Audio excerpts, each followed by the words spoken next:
Good morning, everyone. Today we are going to discuss about Unit 2, which is semiconductor physics. Let's start with the basics of semiconductors. What is semiconductor? All the materials in the universe are divided into basically three types: conductor, semiconductor, insulator, based on the forbidden energy gap. We know based on electricity, which conducts the electricity called conductor, which partially conducts is called semiconductor, which does not allow to pass through it is insulator. But based on forbidden energy gap, here is the classification. Forbidden energy gap means the gap between valence band and conduction band. So in conductors, valence band and conduction band overlap with each other, so that the energy gap is going to be zero. Coming to semiconductor, there is a considerable energy gap between valence band and conduction band. So that gap should be less than 5 electron volts to be to semiconductor. For insulator, the large energy gap between valence band and conduction band will be present greater than 5 electron volts. Coming to some basic properties, the major property that semiconductor is the resistivity and conductivity are intermediate between insulator and conductors. So that's why this is a more useful material. This is generally used in electronic industries to prepare such as IC devices and all. So generally crystalline semiconductors materials will be selected for that, but nowadays we have so many amorphous materials are also comes into picture. But however, crystalline materials are dominating it.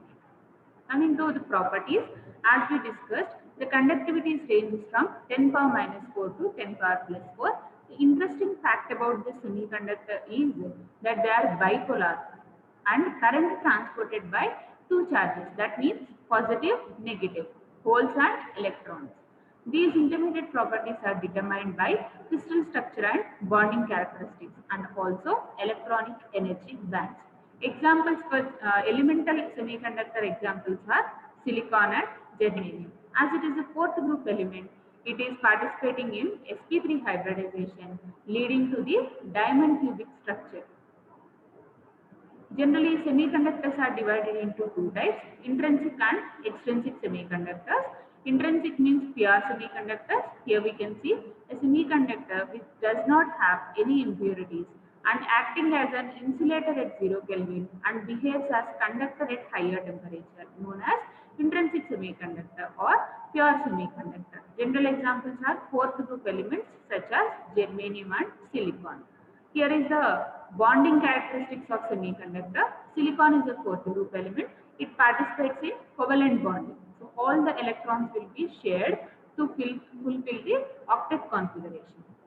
Coming to most important property of semiconductors is Fermi energy level. What is Fermi energy level? The highest filled energy state at 0 Kelvin is called Fermi energy level. It is the important characteristics of semiconductors. Where it lies? Exactly it lies between half the way between valence band and conduction band in intrinsic semiconductor.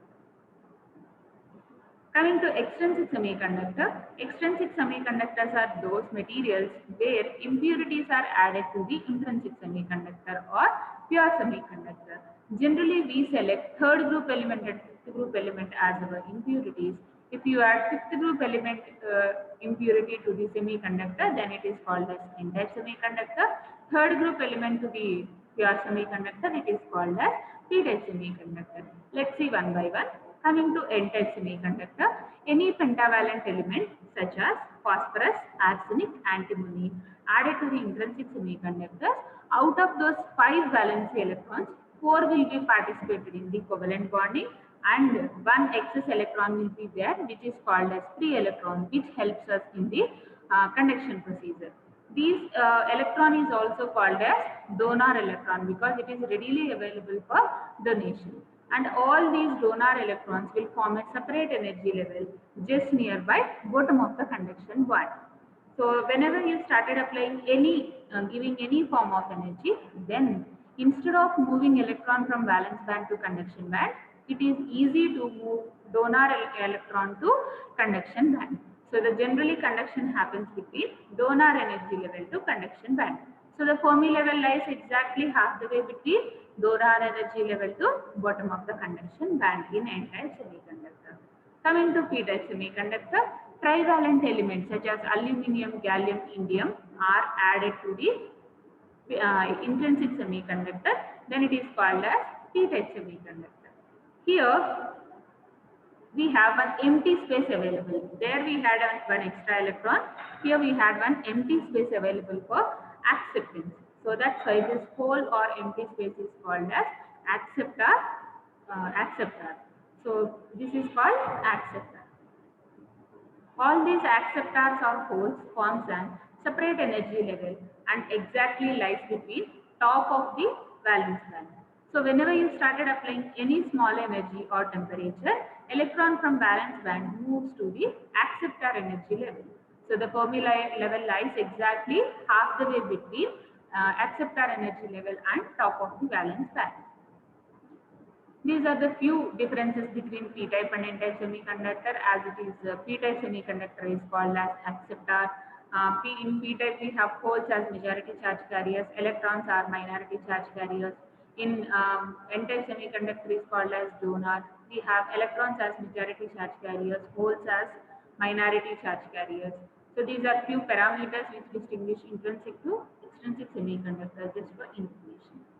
Now, how this Fermi level is going to vary? We have two factors to vary the Fermi level: temperature and carrier concentration.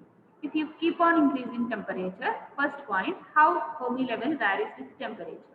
If you keep on increasing temperature, suppose we have p-type semiconductor is here. So whenever you started increasing temperature, generally it lies exactly half the way between acceptor level to valence band. If you keep on increasing temperature, the Fermi level starts keep on increasing and try to reach the intrinsic Fermi energy level. At a particular temperature, it reaches the intrinsic Fermi energy level. At that point of coincidence, it stops its extrinsic behavior and started behaving as intrinsic semiconductor. The same principle applies for n-type semiconductor too. Coming to carrier concentration, here you can see n-type semiconductor with three different types of doping concentrations. Low level doping, we have energy level ED and we have conduction band EC in between Fermi energy level. If you keep on increasing the doping concentration, the donor energy level keep on converting into donor band. Keep on increasing doping concentration, the band width is also going to increase. If you can see at heavy doping position, donor energy band overlaps with conduction band. However might be the position, Fermi level exactly lies half the way between top of the donor band and bottom of the conduction band. At heavy doping condition, it merges into the conduction band and donor energy band. So this is how it happens, and in p-type semiconductor also same principle applies. Coming to transport phenomena, we have two different types of transport phenomena for electrons and holes. First one is drift current. So drift current is the electric current caused by the particles getting pulled by the electric field. That means electrons will be pulled by the negative or positive charge, holes will be pulled towards negative charge. When it comes to unbiased condition position, drift due to p-type is equal to drift due to n-type, because number of electrons is equal to number of holes. Coming to diffusion, from the name itself we can understand it happens due to concentration gradient. If we have different concentration gradients to made it equal, the carriers are travel from high concentration to low concentration. This is called diffusion current. This is the current flow of charge carriers across the junction. How the electrons or majority and minority charge carriers moves towards the from one side to another side, which will be helpful to know about p-n junction diagram. So the next step, Hall effect. Whenever we are talking about semiconductors, it's very important to know about Hall. Why? Because if you take a semiconductor slab, how the electric field, magnetic field and voltage acts on top of it, that we have to know. To know that, we are using this Hall effect.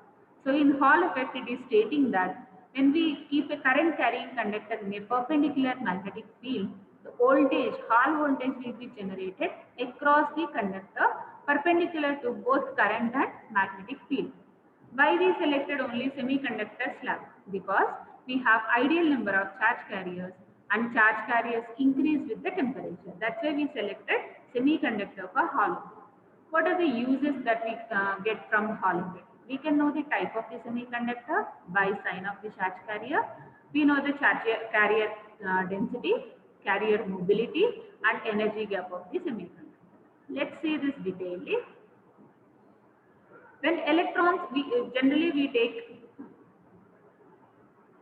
select one electric slab, semiconductor electric slab with a thickness of D, where we have a current which is applied in the direction of positive X. Where we applied in the direction of positive X. Okay. So first, when the current is in positive X direction, you know the flow of electron direction will be towards negative X direction. Here if you can see, electrons are moving towards negative X direction.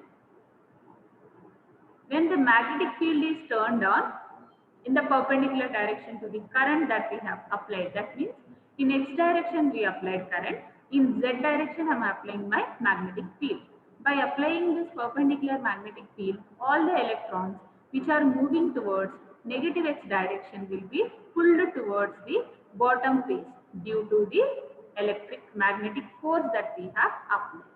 The bottom face will be completely charged with the negative because all the electrons deposits on the bottom face.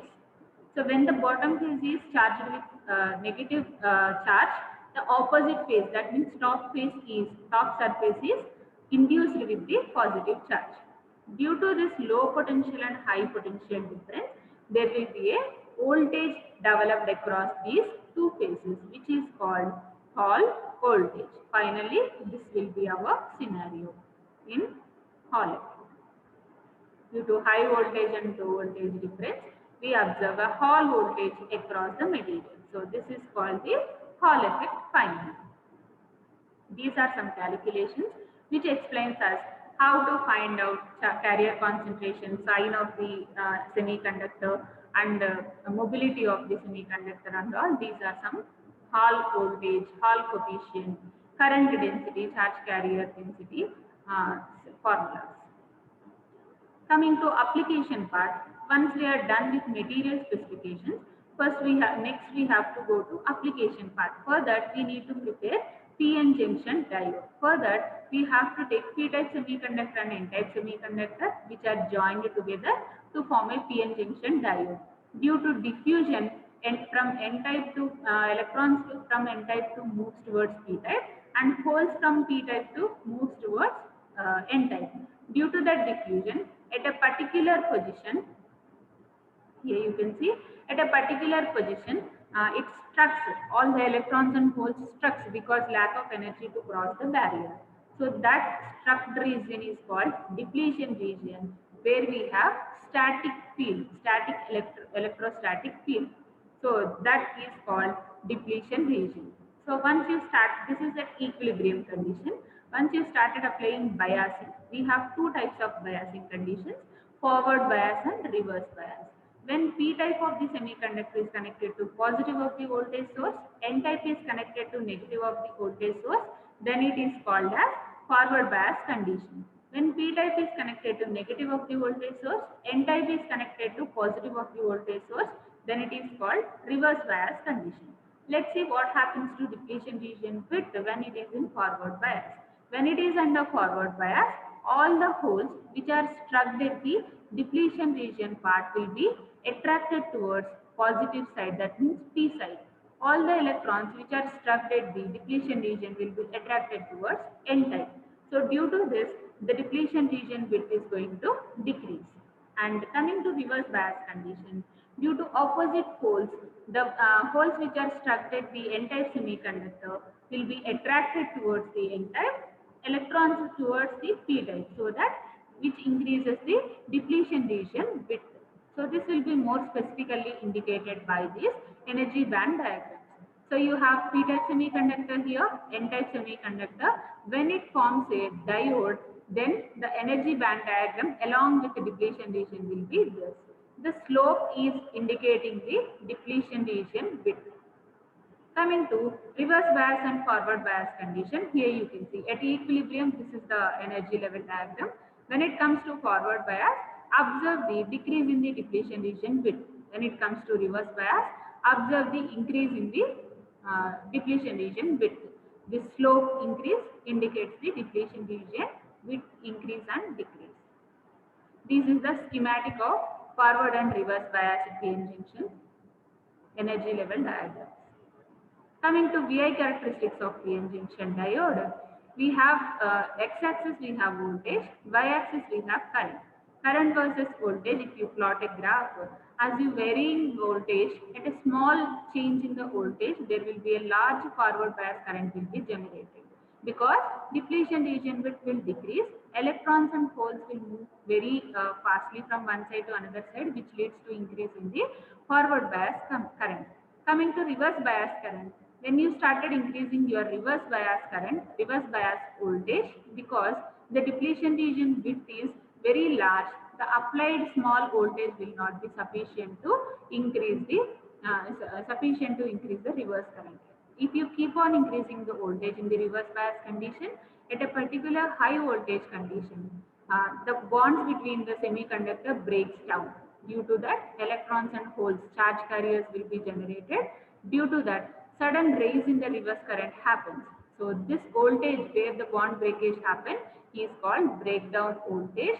By using this breakdown voltage, we use the application as Zener diodes, which are only applicable in reverse bias PN junction diode, which will be used for voltage difference. Voltage differences where we need to filter the only particular voltage current.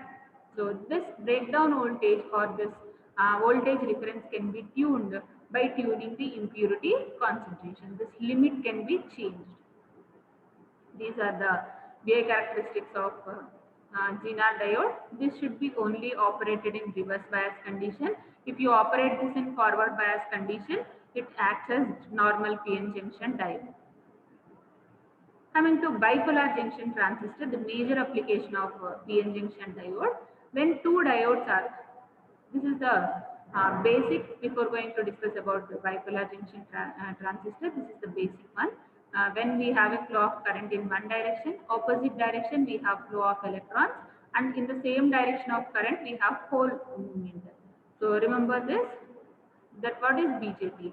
We have bipolar junction transistor, two PN junction diodes back to back connected by forming a three-terminal device. Transistor means transfer of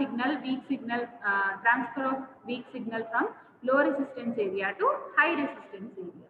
If you use two types of charge carriers, then it comes under bipolar junction transistor. For that, we are using PN junction diode, two PN junction diodes which are connected back to back to each other. It is a three-terminal device from different semiconductor materials that can act as either an insulator or a conductor by the application of small signal voltage. Here you can see.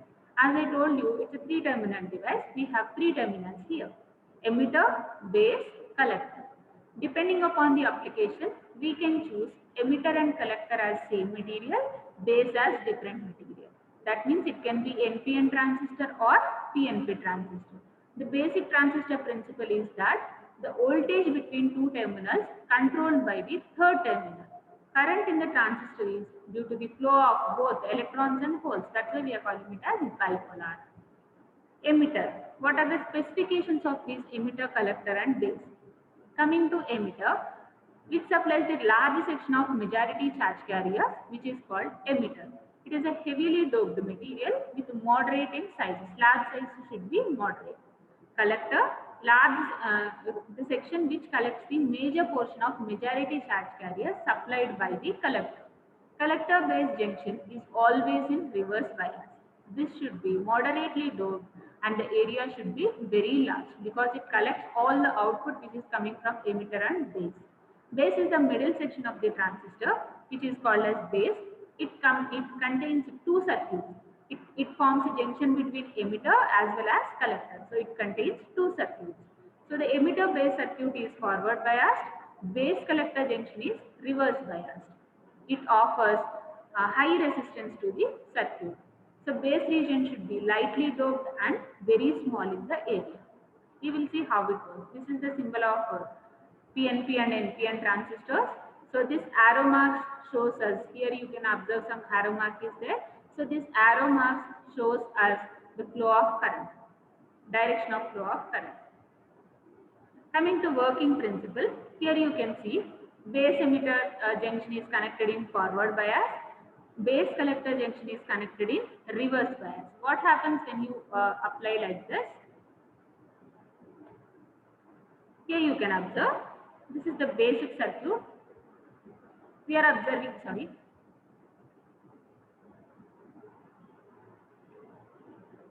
we are observing here working principle.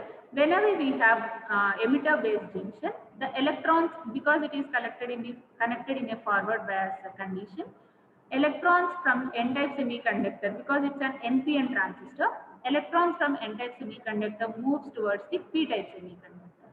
And remember, emitter region is heavily doped. We have more number of electrons in the emitter region. But base could not accommodate because its area is very less and the number of holes available are also very less. Base region could not accommodate all the electrons which are coming from the emitter region. So that it pulls all the electrons towards the collector. Because base collector junction is connected in the reverse bias connection, all the electrons which could not accommodate in the base region will be moved towards collector side. So that means another n-type semiconductor where we have a very large area available for accommodation.